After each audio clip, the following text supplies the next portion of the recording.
this morning I got up early. I walked downtown to get a cup of coffee, and you know what struck me is there's too many empty storefronts. Yeah. You know, and jobs haven't come back. And when you see it, it's an empty storefront, but it's also someone's lives. Mm-hmm. You know, those are jobs that have left the community. They haven't come back. People aren't spending money at the businesses downtown. And I looked up the job numbers from the Bureau of Labor Statistics just to, you know, put a number on this and understand just how the picture looks. And there were 1,400 jobs lost in Oneida County since the peak in this Great Recession. You know, all over the country, millions of jobs were lost. The important thing is, how well are we coming back? And the fact is, in the U.S. as a whole, the number of jobs is back up, actually, overall, to the jobs before the recession, so have gotten back. But here in Oneida County, lost 1,400 jobs. And the number that have been added over the last 3 years, 224. Right? Right. Yeah. 224 over 3 years. That's 75 jobs a year. So that means to get those 1,400 jobs back, we're 10 years away from that peak. That's not acceptable. Right. And so when you talk about school funding, actually it's tied to those numbers, because we know, I serve on school board in Madison, and I love it. It's, you know, it's the type of position that people all over our state are doing in their local communities to try to contribute and make things better. And so I'm honored to serve on school board. The fact is, though, that school funding is tied to the number of students you have in your school. And it's tied to the property values that you have in your community. And we got to live within the means of our taxpayers. But if we don't have a growing tax base, we can't support our communities, our schools, our police and fire, and keeping the roads clear of snow and safe.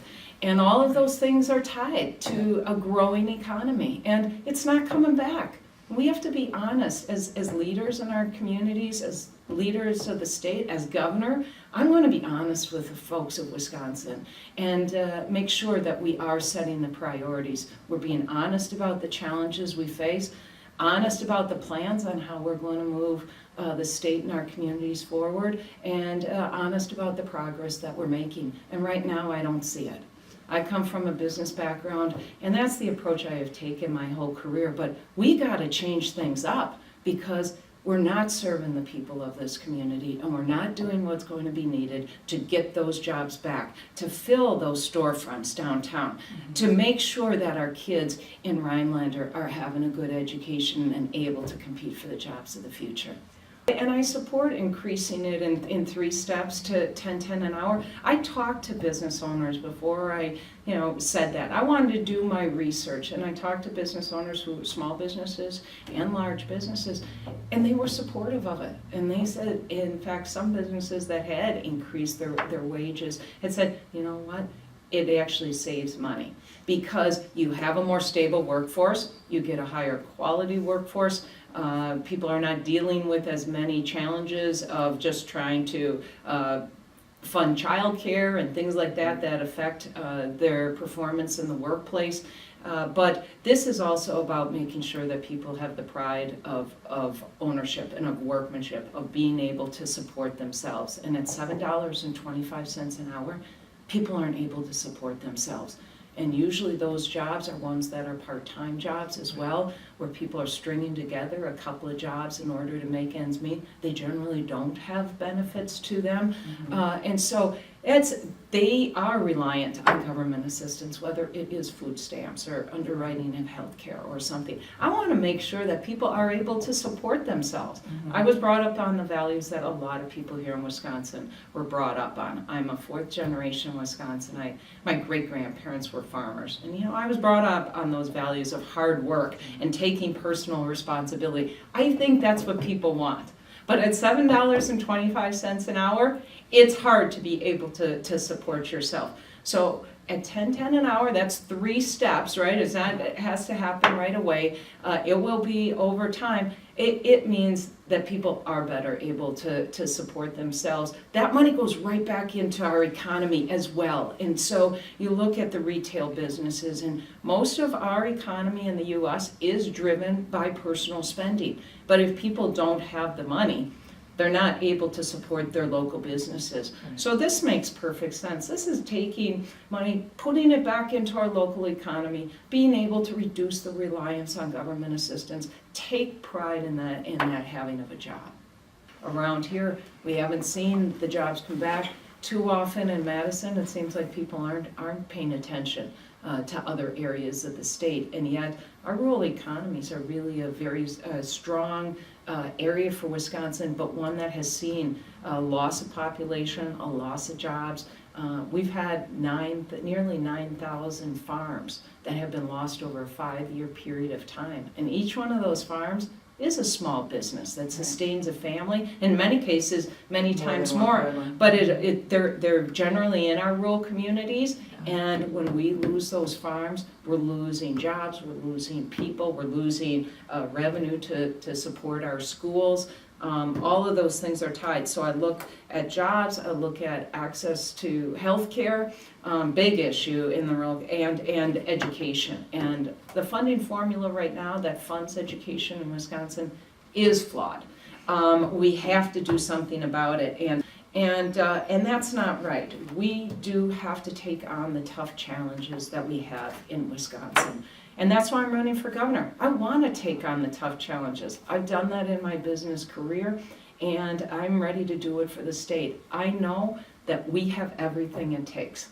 We're a great state. We have great education, we have great industry, we have great research in our universities, and most of all, we have great people. We are big-hearted, hard-working people who believe in fairness, but also believe that we should work together, and that's how we're going to overcome our challenges. And I'm excited about being able to focus on the issues.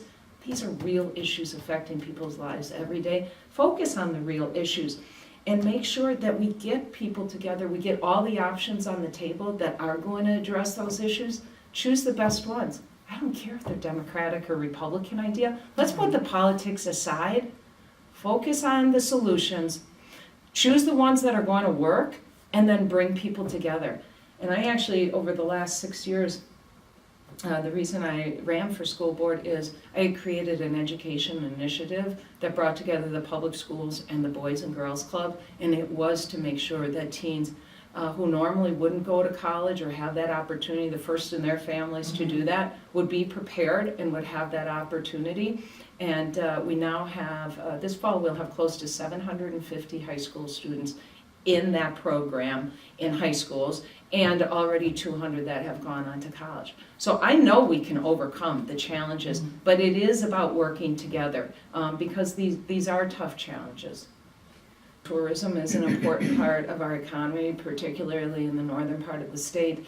And the first thing we have to do, first and foremost, is we have to make sure our Department of Natural Resources, that does a good job and has a lot of good people, is able to drive our decisions based on science, based on the evidence of what is going to best work in terms of addressing ash borer or invasive species.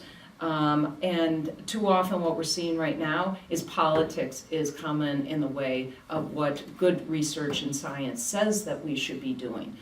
We have to make sure that we are listening to the most experienced people who have that type of science background to be able to make the decisions, and that's what's going to be able to best address those issues. And it's the same approach that I have taken. Let's look at the challenges. Let's bring the best research and people together to come up with options, and let's put that ahead of the politics.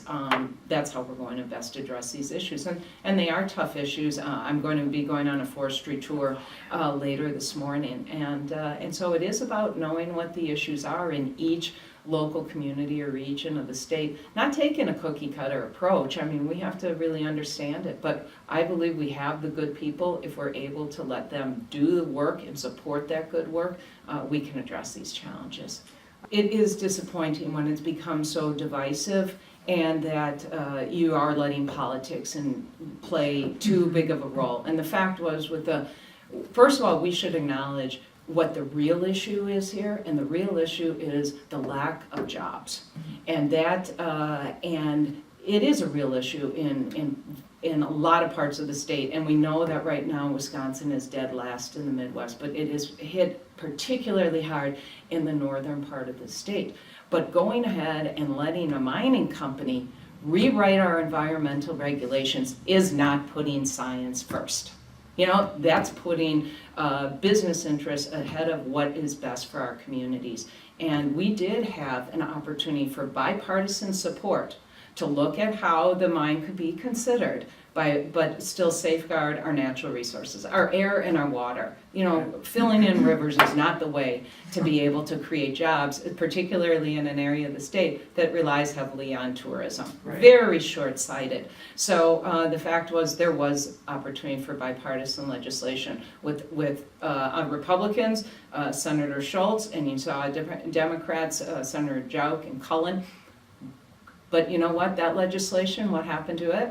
Just pushed aside when they figured out they had enough votes to adopt legislation largely written by the mining company. So that should not go ahead unless we do have the environmental protections in place, because we can't get back air damage to our air and to our water. And so we need to have those protections in place. And so the other thing that has to be done though is you have to focus on creating jobs so that people right. do have a way to support themselves, that our communities are growing, not losing people like they are right now. But this mine is not the way to do it if you're going to sacrifice our air and our water. Yeah. Those who I have talked to, I think what they want to make sure is that the DNR secretary is able to use science and the work of the experts in that department to make decisions that protect our natural resource. You always have to balance that with issues around job creation, but I believe we can balance and we can do both.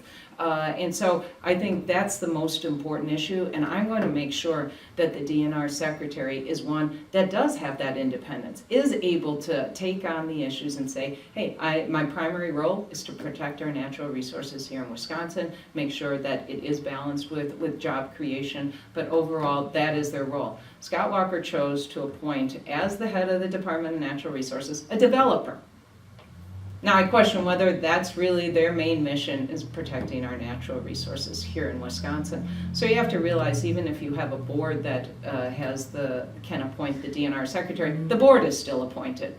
Yeah. So I'm going to make sure that we have a person in charge of the DNR who is able to use their judgment based on science to be able to protect our natural resources and work with our local communities to make sure we're making wise decisions. Well, I say whether it's here or whether it's in Superior, it's pretty much the same thing. First and foremost, I'm going to use my business experience, my 30-year career in the private sector as an executive with Trek Bicycle, but also as an entrepreneur who started my own business, person who has worked on education issues and actually made progress in how we can make sure all students are learning and succeeding. I am going to put common sense solutions ahead of the politics. I'm going to focus on what's going to work. I don't care if it's Democratic or Republican ideas, and I want to bring people together. This divisiveness, it's not who we are in Wisconsin, and it's certainly not how we do our best work. And we have seen this divisive atmosphere, and Scott Walker's policies have only resulted in making us dead last in the Midwest. So 10 Midwestern states, and job creation right now in Wisconsin is 10th. Out of 10 Midwestern states. His policy, he really believes you could give tax breaks to those at the top and corporations, and it somehow trickles down and creates jobs. I'm a business person. That's not how jobs are created. People create jobs, business people add jobs when the demand for their products are growing. And the fact is, Wisconsin is also dead last in terms of growth in consumer spending.